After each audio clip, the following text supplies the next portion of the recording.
dari gelap malam. Di jalanan, jiwa terbakar. Street menjadi saksi sejarah.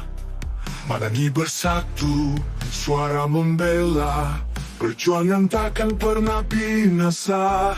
Oh, oh, oh, oh.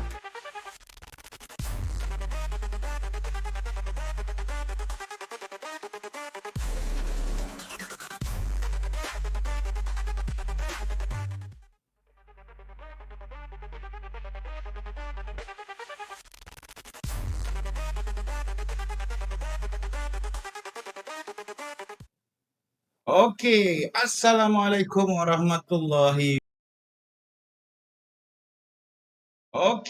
Assalamualaikum warahmatullahi wabarakatuh. Salam sejahtera, salam Malaysia Madani.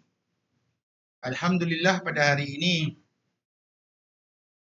dengan jayanya akhirnya saya berjaya letakkan punggung ini di atas bangku di hadapan laptop dan juga monitor bersama dengan kelengkapan-kelengkapan yang telah lama saya simpan di atas kesibukan yang terpaksa saya selesaikan dahulu.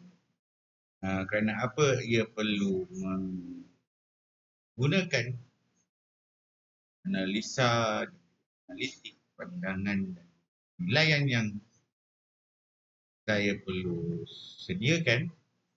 Kerana apa? Ia melibatkan tanggungjawab dan juga amanah yang berat dalam tempoh 3 bulan ini yang telah saya selesaikan beberapa perkara. Agak rindu juga untuk tak berpodcast ni sebenarnya. Ada beberapa kali saya cuba untuk bersama tapi dia adalah mendatangkan satu kegagalan yang nyata. Nampak? So, apakah tajuk yang saya cuba bawakan pada hari ini? Saya harap tajuk ini tidak memberatkan pemikiran sesiapa, minda sesiapa, tidur sesiapa. Kerana apa tajuk hari ini saya rasa tidaklah terlalu berat dan tidaklah terlalu ringan. Kan tetapi bagi saya ia merupakan satu kepentingan yang perlu diberikan kepada semua. Kerana apa? Buah fikiran ini sesi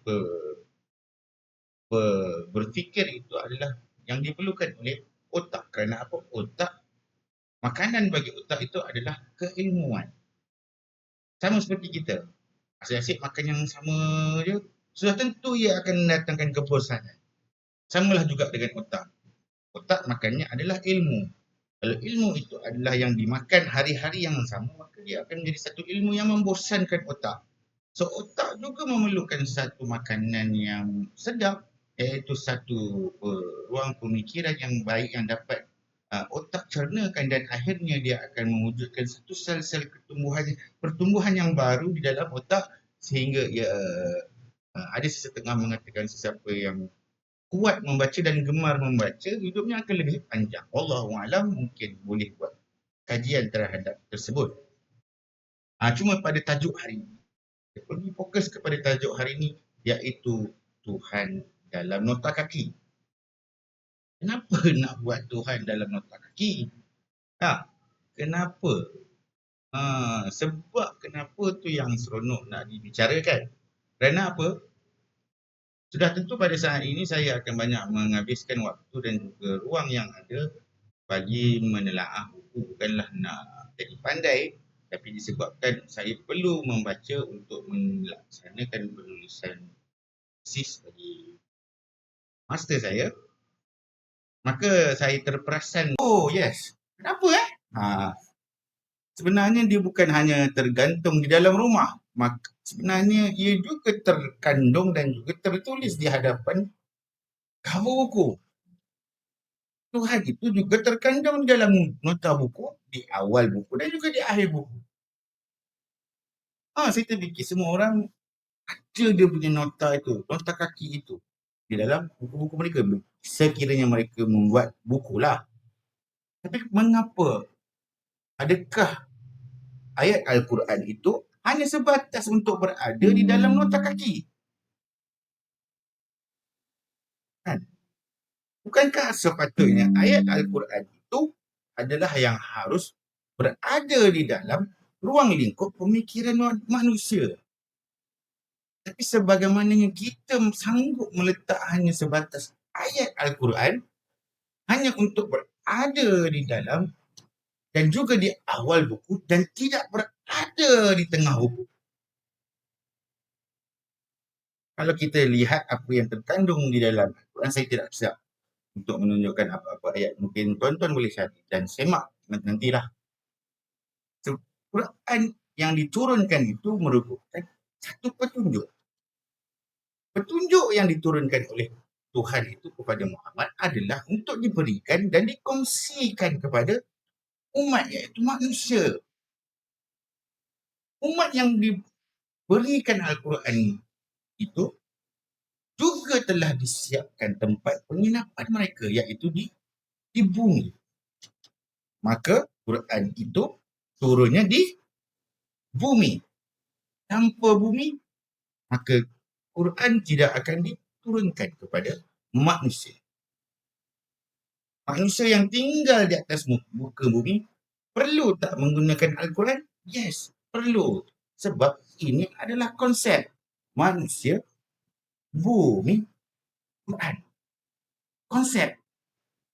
Ketiga-tiga perkara ini adalah yang memerlukan antara masing-masing. Boleh semak nanti di dalam manusia, bumi ke Al-Quran. Daripada manusia, bumi, Al-Quran ini kita dapat perjelaskan nanti melalui apa yang terkandung di dalam Al-Fatihah. Nantilah, bukan hari inilah untuk dijelaskan. Kalau kita ke depan lagi melihat, Quran ini adalah satu kebenaran yang harus digunakan manusia sebagai rujukan. Sebagai rujukan, Al-Quran ini adalah kebenaran. Satu-satunya kebenaran yang perlu digunakan oleh manusia sebagai petunjuk. Manusia yang hidup di atas muka bumi harus menggunakan Al-Quran sebagai petunjuk. Agar apa? Mereka tidak sesat untuk berada dan tinggal di atas muka bumi Tuhan. Maka dengan itu kita dapat mengesan sesuatu bahawasanya hidup manusia yang berpandukan kepada Al-Quran di atas muka bumi adalah yang terdapat di dalamnya aturan-aturan hidup yang perlu digunakan oleh manusia agar mereka tidak mendatangkan pecah belah antara mereka, iaitu syirik.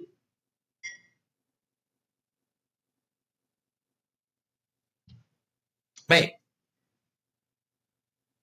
Kalau Al-Quran itu adalah sesuatu yang diturunkan melalui Muhammad di atas tiket kebenaran dan tiada yang lebih benar melainkan Al-Quran, maka bagaimanakah pada hari ini kalau kita melihat ada sebilangan orang yang membaca Al-Quran yang dikatakan mereka itu sesat. Sedangkan telah berfirman oleh Tuhan bahawasanya sesiapa yang menggunakan Al-Quran sebagai petunjuk bagi kehidupan, maka mereka tidak akan sesat, akan diselamatkan, dan dipertunjukkan, dan ditunjuki oleh Tuhan.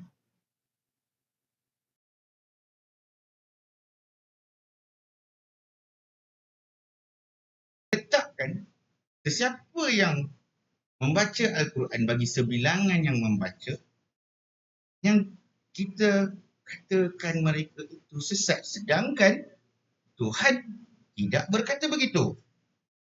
Tuhan kata sesiapa yang menggunakan Al-Quran sebagai petunjuk dan untuk hidup di atas muka bumi, maka hidupnya akan makmur dan sejahtera. Tetapi bagaimana pula pandangan dan juga saya boleh katakan ia adalah satu kekangan yang cuba diciptakan oleh manusia itu sendiri di Malaysia bagi untuk menghad meningkatkan tahap pemikiran orang yang membaca Al-Quran itu bagi sebatas ataupun tertumpu kepada satu pihak sahaja. Adakah itu yang dinamakan adil? Kalau itu yang dinamakan adil oleh Jabatan Agama, maka kecillah Tuhan itu untuk kita nampakkan. Bukankah Tuhan itu Maha Kuasa, Maha Esa, Maha Besar? Besarlah ia segari segala-galanya. Bila ia diperlakukan oleh sesuatu organisasi terhadap kebenaran yang diturunkan oleh Al-Quran, yang diturunkan melalui Al-Quran, adakah kita sebenarnya sedang menghadkan kuasa yang terdapat, yang ada pada Tuhan itu sendiri, yang merangkul namanya sebagai yang Maha Esa, yang Maha Besar. Tiada yang lagi besar selain dia sahaja. Tapi hari ini, kan, bukankah seperti pejabat agama mengatakan bahawa akulah yang paling besar daripada Tuhan. Tuhan telah memberikan mandat kepadaku untuk mengatakan yang kamu ini sesat. Sedangkan ia berlainan dan juga berlawanan dengan apa yang Tuhan kata. Siapakah yang kita harus ikut pada hari ini? Jabatan agama ataupun Al-Quran itu sebagai kebenaran dan juga petunjuk bagi manusia. Sebab apa? Bila kita gagal untuk melihat dan juga menggunakan Al-Quran itu sendiri sebagai kita punya petunjuk, bagi kita berjalan di atas jalan Tuhan yang ada dan mencari maksud-maksud yang tersendiri yang telah dikabarkan melalui Al-Quran, maka kita tidak akan jumpa penyelesaian. Buatlah apa saja, buatlah perubahan berapa banyak dasar satu tahun sekalipun, sekiranya dasar-dasar, sekiranya keinginan, sekiranya cadangan, sekiranya apa sahaja yang pada hari ini ia tidak atau belum dipatahkan semula kembali kepada Tuhan, dan kita mengataskan segala perbuatan disebabkan mengataskan hendak. Hendak Tuhan itu telah kita mengataskan ia daripada segala-gala kehendak, maka ia akan tetap menuju sebuah kegagalan. Jadi contoh macam inilah. Kenapa kita asyik pada tahun 2018, sebenarnya lebih awal sebenarnya kita berbicara tentang satu topik yang menarik di dalam Al-Quran, iaitu kiamat. Kenapa kita asyik cakap tentang kiamat?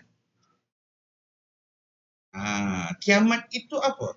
Kiamat itu ada yang mengatakan hancur, ada yang mengatakan jahanam, ada yang mengatakan kacau bilau, ada yang mengatakan saya tak tahu. Bukankah kiamat itu adalah kebangkitan? Maksudnya, kenapa kita asyik cakap tentang kiamat? Sebenarnya adalah kerana kita sedang menanti kiamat itu untuk berlaku. Kerana apa? Kita sudah tidak tahan lagi untuk hidup di atas kacau bilau dan juga kesengsaraan yang ada di atas muka bumi pada hari ini. Tapi tak pernahkah tahu oleh kita, oleh sesiapa, oleh profesi, bilakah ia akan berlaku? Tak ada siapa mampu mengatakan bila. Ataupun sebenarnya kita dah berada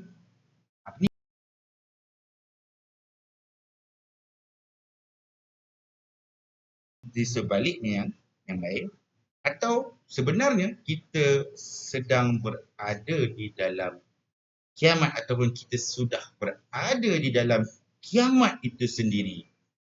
Sebab itulah pada hari ini, bagi sesiapa yang sedang menanti kiamat itu berlaku, sebenarnya kita sedang berada di dalam kiamat ataupun waktu kiamat itu sendiri.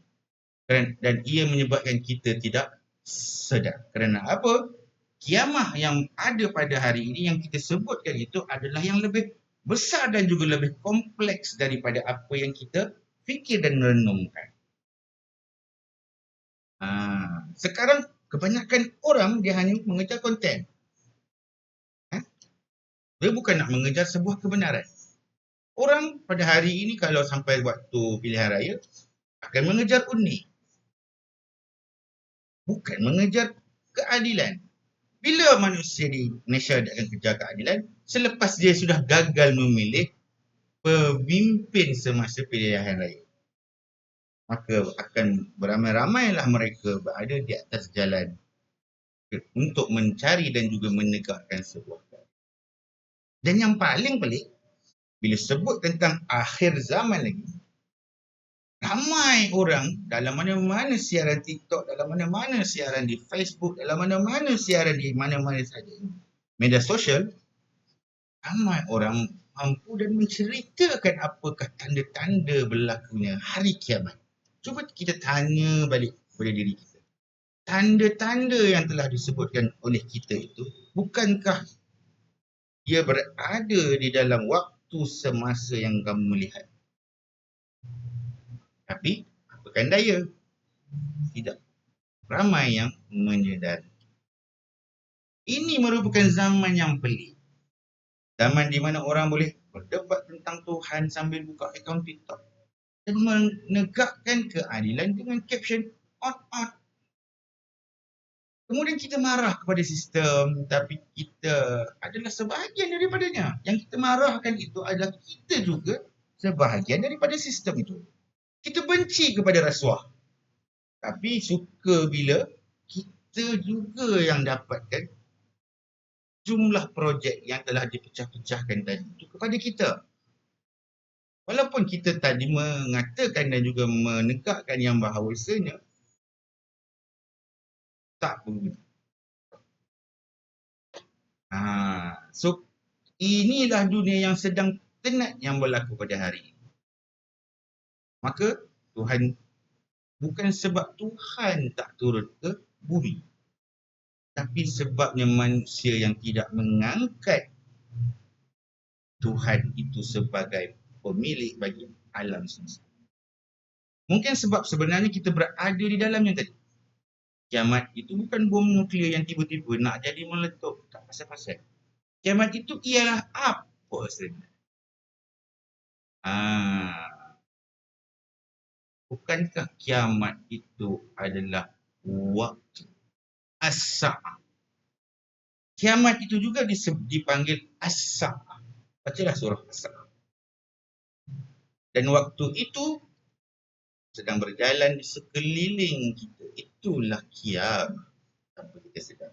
Adakah kita sedang berada di dalam dunia kiamah pada yang kita sebutkan tadi? Maka tepuk dada, tanya selera.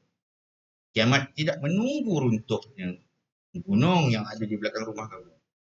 Tapi ia bermula bila manusia berhenti berbuat baik. Bila manusia berhenti untuk teruskan memfitnah.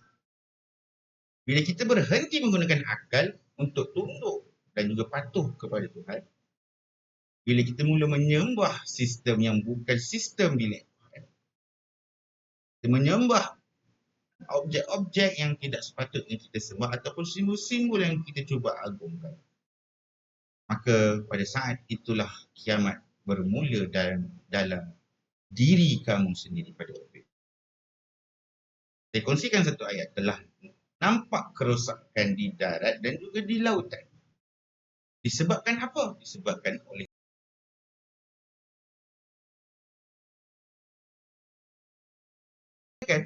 tentang ombak yang besar. Dia tidak pula menceritakan tentang gempa bumi yang dahsyat. Tapi apa yang diceritakan di dalam? Yang diceritakan di dalamnya adalah tentang manusia yang rosak daripada dalam. Dalaman manusia itu yang rosak. Tidak ramai yang manusia yang memiliki sifat dan juga sikap yang baik menurut hendaknya Tuhan. Itu bukan satu kerosakan disebabkan bencana alam. ia adalah bencana terhadap akhlak manusia. Sebab apa? Quran itu diturunkan untuk manusia. Maka yang akan rosak dulu adalah manusia. Manusia hari ini sibuk dengan banyak tarikh yang dia orang cuba predik saja 2030, 2026 akan tahun ada. Tapi sebenarnya bilakah kita akan jumpa kiamat? Bila masa kita akan jumpa? Bila kita sedang sedar yang bahawasanya kiamat itu adalah yang harus kita bangkit.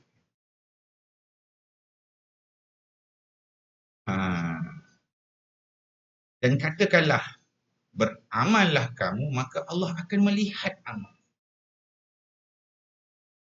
Dari surah At-Taubah 105. Maksudnya akhir zaman bukan masa untuk kita tunggu bila dia nak sampai. Tapi masa untuk kita siap dan sedia untuk melaksanakan.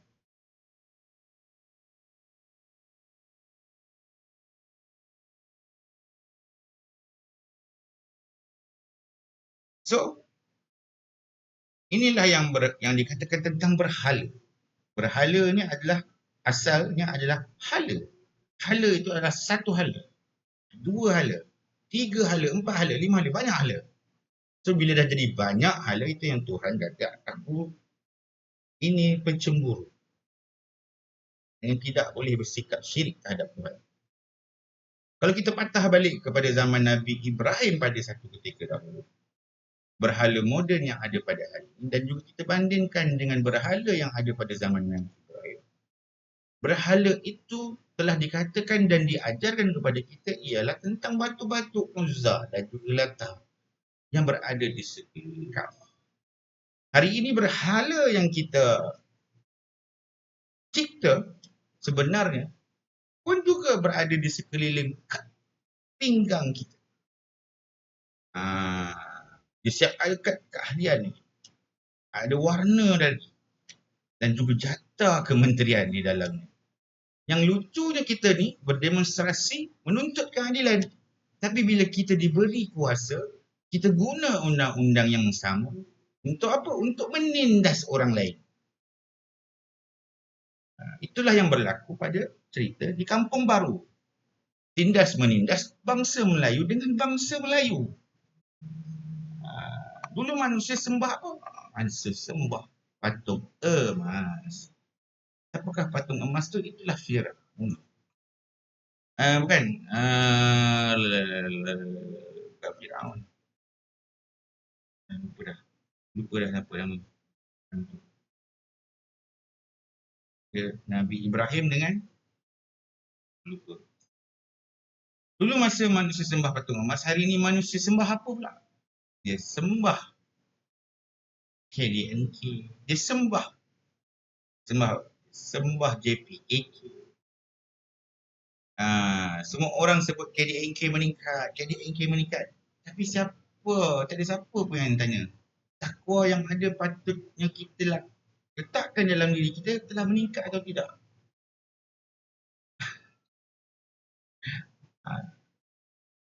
Pernahkah kamu melihat orang yang menjadikan hawa nafsunya itu sebagai Tuhan? Bagaimanakah bila kita melihat seseorang manusia itu meletakkan pada diri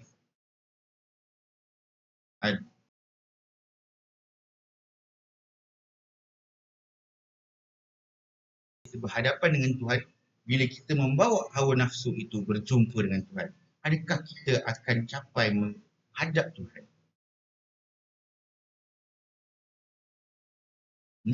Sedangkan ini adalah ayat peringatan. Pernahkah kamu melihat orang yang menjadikan hawa nafsu itu Tuhan? Pernah kamu lihat? Itulah maksud dia, itulah berhala sebenar. Bila nafsu yang dijadikan Tuhan. Dan sistem dianggap lebih suci daripada wahyu yang diturunkan daripada di dalam Al-Quran. Kita kata kita bebas. Tapi sebenarnya kita terperangkap dalam berhala moden yang ada pada hari ini. Iaitu dengan datanya, dengan berhalanya yang tiba-tiba menjadi besar, dengan prestasinya, kemajuan dan juga macam-macam lagi Tuhan yang kita telah bangunkan. Dan bila manusia percaya bahawa yang benar itu ramai, maka di situlah jahiliah versi baru sedang dibangkit.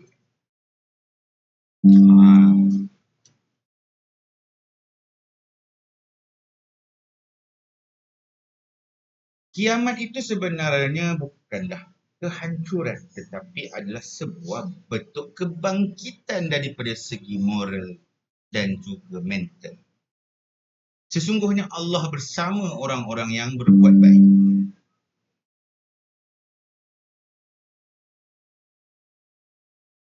Maksudnya, sesiapa yang berbuat baik, itu akan digelar sebagai takwa kepada mereka. Orang yang soleh bukan yang banyak bercakap tentang agama, tetapi berbuat dengan sedar bahawa setiap amal adalah milik Tuhan. Mereka tidak menunggu sebarang tanda, tapi mereka katakan yang mereka itu adalah tanda.